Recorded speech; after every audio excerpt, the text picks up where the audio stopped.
I'll use Apple Podcasts as an example. They have a link that anyone can fill out. I have to fill them out for my clients too.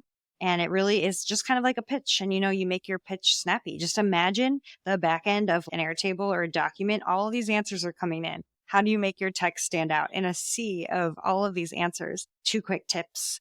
They're going to ask for region. When you're filling out the form, it's like, what region? And most people put US if they're podcasting in the US. The US is the most crowded territory. It has the most podcasts. It's the most difficult to get featured in the US. Put a different country. Maybe from your analytics that you have listeners in Australia.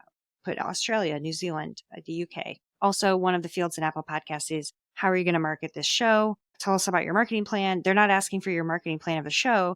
They're asking, what they're basically saying is, we're Apple Podcasts. We're going to do you a favor by featuring you. What are you going to do for us? So that is, I'm going to tell my listeners to listen on Apple Podcasts. I'm going to put the Apple Podcast button on my page. What they want to know is, how are you going to work with us? Great. And just to be clear, so that is, you're submitting an individual episode, not the show as a whole, or the show. Okay. And if you do an individual episode, does it have to be a new episode, a recent episode? Does it matter? An upcoming, how does it should be new? Yeah. But if you're just doing the show, you can do it at any time. But that's already out, right? So new meaning it was published in the last week or 2 day or a couple weeks, or you can even say something that's upcoming. And when you do that, if they're not going to feature you, do they send you some sort of rejection or we're not featuring you, or it just never happens? Do they send you a heads up if they do feature you, or no, you just hopefully see a spike?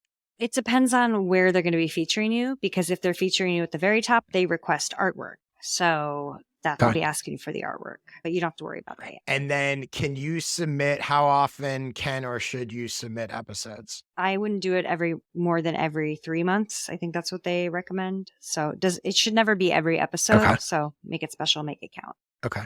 And in terms of picking an episode to submit, I'll just take my podcast as an example, right? So if I'm like, okay, sometime in the next month or 2, I have, 4 or 5 different episodes coming out, and I'm trying to figure out which one will give me the best chance or submit, anything I should consider? Yeah. If you can, basically Apple Podcasts wants to look like a homepage of a news site. They want relevant things. So think why now?